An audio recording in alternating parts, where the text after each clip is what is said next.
Long Beach Grand Prix President Christopher Poe used to gaze at the Pacific and imagine it was the French Riviera. His dream was to create a world-renowned track in Long Beach worthy of the Grand Prix circuit. So he acquired the services of Grand Prix great Dan Gurney to lay out a course along the streets of Long Beach.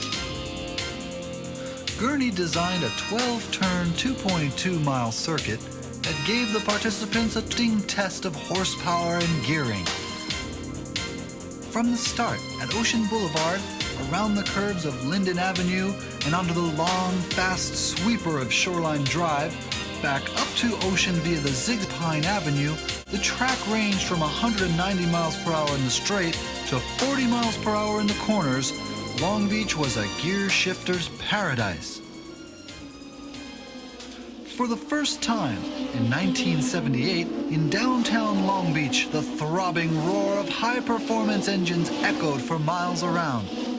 But out on the track, drivers from all over the world were competing on a very tricky and unforgiving circuit, which had several surprises in store.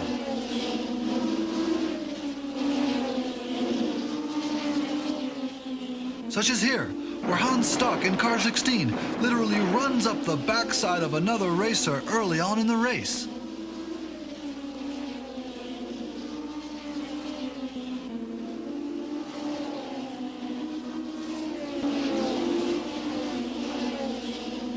The Long Beach Grand Prix stands unrivaled as a test of skill, courage, and of course, reflexes. It's very easy to lose control in the corners after the sweeping, nearly mile-long straight. Sometimes, you can't help but slip. And when you're fighting for the inside line, sometimes you'll resort to anything, as proven by Carlos Reutemann on the inside, who has spun and is facing the track, and Patrick Tambay, who has gotten stuck on the outside and is facing the wall with really no place to go. Reutemann, who had won 22 races that year, checks briefly for damage and makes a break for it.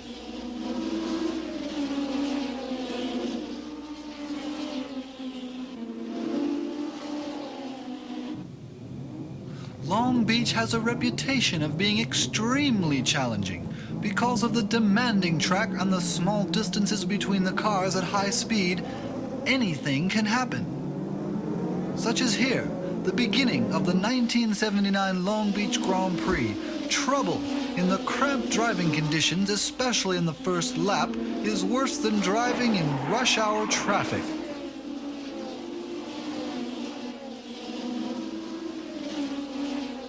More trouble when Nicki Lauda in the Parmalat car slams into the rear of two other cars, launching it completely over one car, which manages to escape without harm.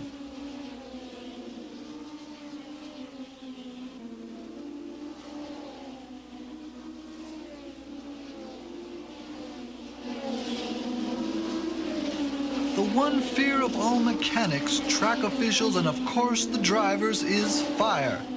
Even when the most extreme precautions are taken, no one can know when fire will strike. Like here, when Rene Arnaud's engine bursts into flames. Even if you do grab the inside, there's no guarantee you'll make it round the corner, demonstrated here by Carlos Reutemann in number 2 in the Black Martini Lotus. And while drivers' skills are important, a fast and competent pit crew is vital to success.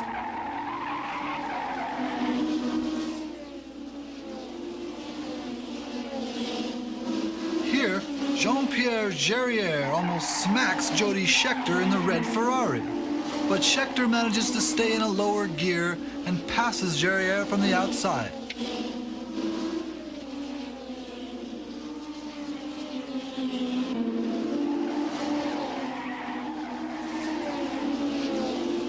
Racing at Long Beach is not all fun and games, but when the checkered flag falls, it's just a matter of time before the champagne begins to flow.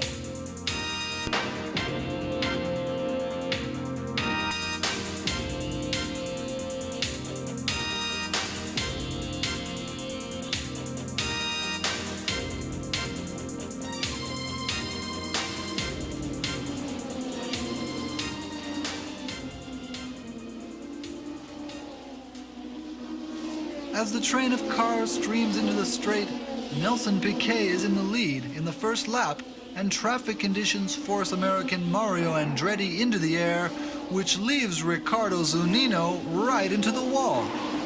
He's not injured, but his race has ended in the very first lap.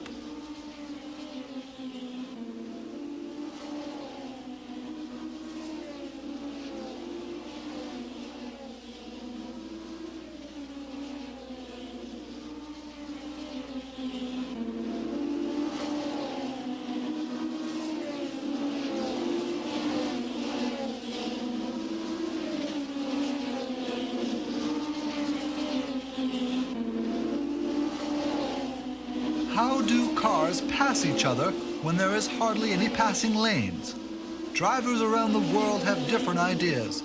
Some stay on an inside line through each turn, while others are forced to the outside, such as here, where car number 27, Alan Jones, shows that he'll make it around this corner no matter what it takes. But Jones is not finished yet, as he rear-ends Alfa Romeo driver Bruno Giacomelli, who is surprised but regains his position and speeds away. Jones, with a little push from a track official, gets back on the track.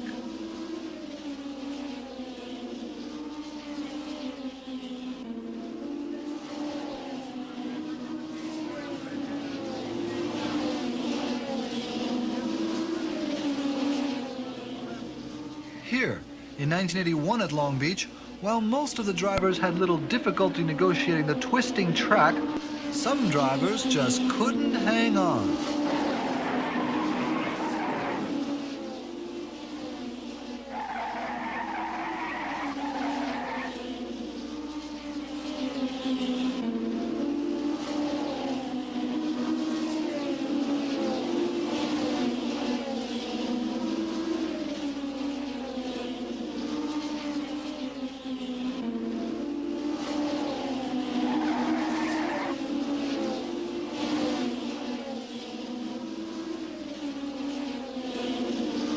Gilles Villeneuve in car number 27 slams on the brakes and spins out of control. Fortunately, no one is near enough to collide with Villeneuve and cause more damage. And here is a perfect example of how to pass two cars using the inside lane.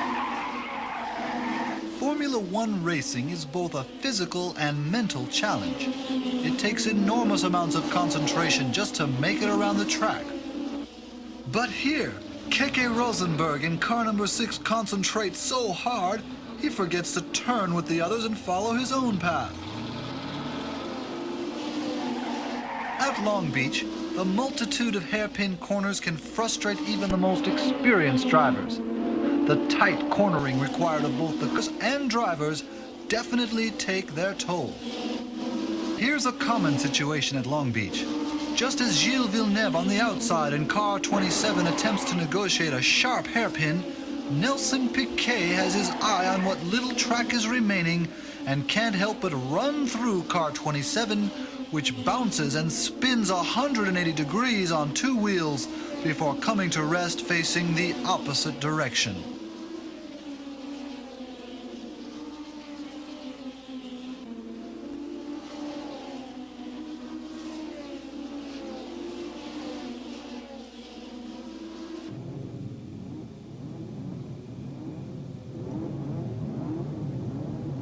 Especially at the start of a Formula One race, the traffic situation can get quickly out of control.